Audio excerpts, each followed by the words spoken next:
It's Monday morning, it's 8 o'clock.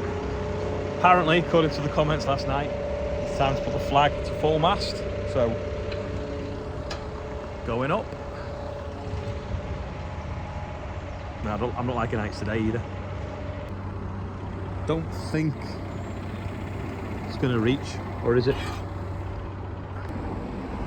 This is pretty high. Just about reach it. There you go, that's as high as I can reach. Rob's stepping up in the world.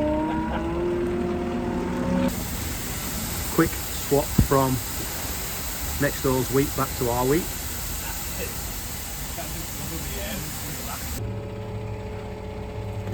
And just put some wheat in the drill now. This field is wheat, but it was a wheat stubble destined for barley. Quite a bit of brome grass growing in it. So I sprayed it off, and then we decided that we'd wait and we'd get another chit. In other words, we'd get more weed seeds to grow before we then kill it off and drill it with barley. Yeah, I've come to have a look at it now. It's been sprayed off probably 10 days now, so everything's starting to go a bit yellow and a bit dead. It was straw raked about a week ago today, maybe. We've had some rain, so things should start to move. Can't really see anything germinating, like new seeds, if you will. I'll show you. So this is sort of a patch here that had a bit of brome grass and a bit of meadow grass. And if you look closely, there isn't really anything else coming up that doesn't look like it's died. Maybe that could be a new shoot there. But it's a good thing, really, because it means it's pretty clean. But what we'll do, we'll probably drill it with barley this afternoon. Then I'll leave it till the very last minute and put the barley pre-emergence spray on, and I'll mix glyphosate with that. So it's probably going to have like another 4 or 5 days worth of chance of the weed seeds to chit that was straw raked last Monday. And hopefully then anything that grows in the field should only be barley, because we can't control brome grasses in barley. It's too closely related to the actual barley crop. You can kill brome grasses off in wheat, but you can't in barley. So I think we don't want to miss the weather slot. It's supposed to be the weather turning bad from Thursday, so I think we'll get it in today, maybe tomorrow morning, then we'll go back onto drilling wheat again. We're trying to get all the heavy ground done before we get heavy rain. Sometimes it can start raining in September and basically not stop till March. If there's any geology fans, that cool rock I've found, all the sort of like sedimentary layers in it, that's what you call it, I think. Yeah, well, just put a new battery in Landy, just put a new battery in the Discovery. Look at the size of it. You'd wonder how it fits in the boot, like just in the corner. Rob's beating the skin back into shape. For some reason the boot now doesn't want to shut, which is a bit annoying.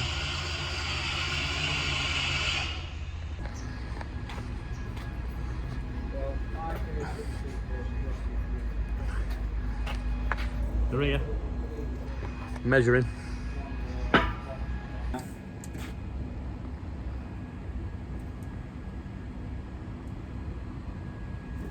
Right, we've got this string here now onto that pin, just kissing there now.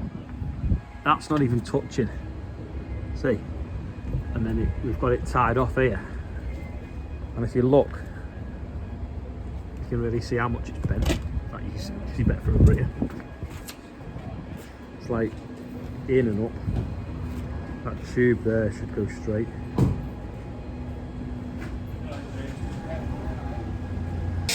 Anyway, when you do this, you can see how much wrong it is.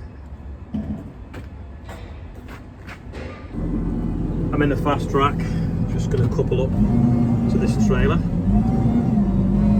Hopefully you can see that in the mirror. Ooh, too far. Lift up on that now.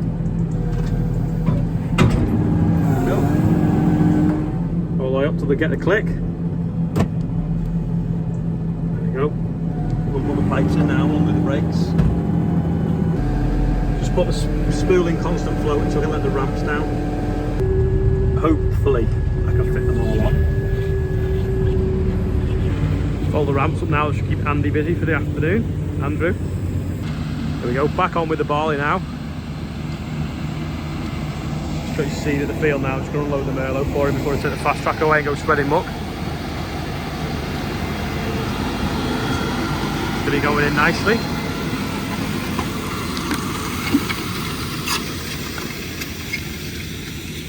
no seed on top. That's what we like to see. Nice, moist, warm seed bed.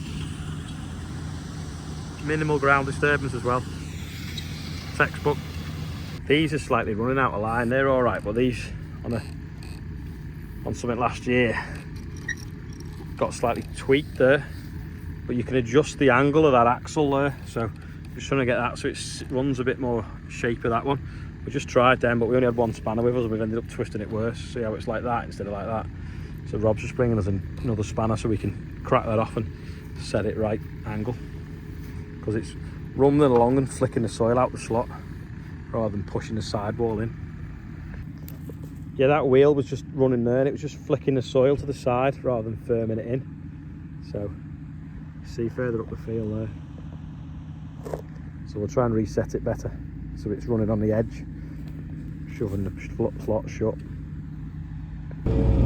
We decided we put a bag of seed in while we were waiting for Rob with some spanners. Anyway, as soon as we got the bag on the forks, Rob arrives.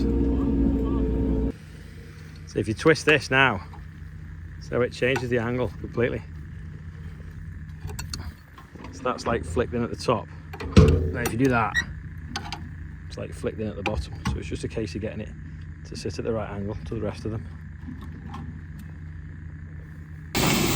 That's better now. It's firm in the slot rather than running in the slot and flicking the seed out, which it was doing before.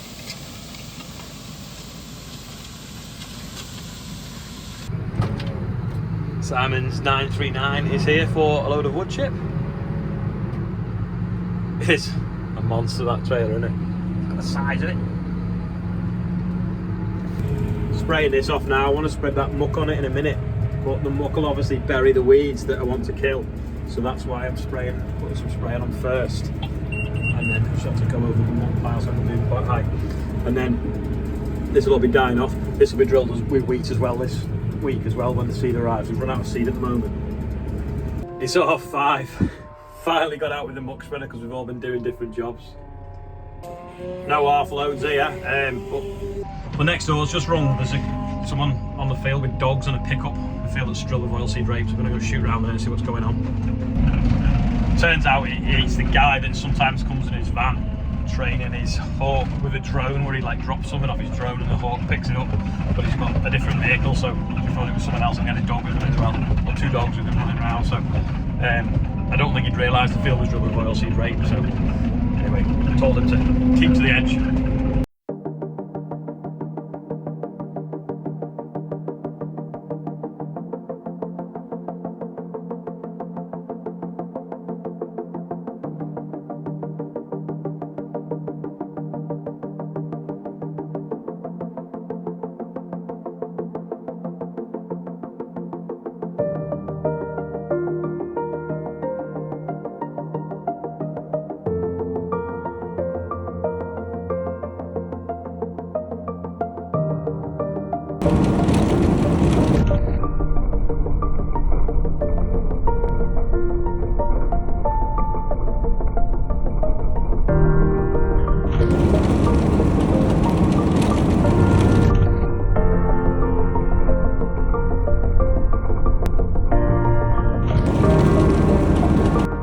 While Rob's over there spreading muck, I've just been reading my emails and I've had a lovely one off the Air Ambulance. This is it. You might have to pause it to read it. But it's to all you guys, because you are all the ones that made the birthday bumper raise so much money. So give yourself a pat on the back if you've been involved with the birthday bumper. But you can see how many missions they've done at the bottom of the email as well, which is great.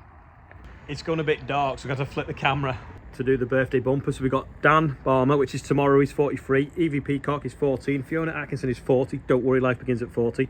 I'm sure someone's only put your age on just to wind you up. Marcus Morris is 50 and Miles Fletcher is 23. That's the first time ever that we've had everyone's ages on there as well. So happy birthday everyone on there and anyone else whose birthday it is.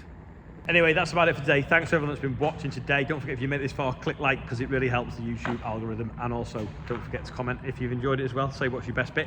We did a TikTok live before, me and Joe Seals, and someone had said that they had steak and chips with a tea and apple crumble and custard, which was absolutely amazing, and I'm now so hungry. But what have you had for your tea? Can anyone beat that? Because I thought that was a really good tea.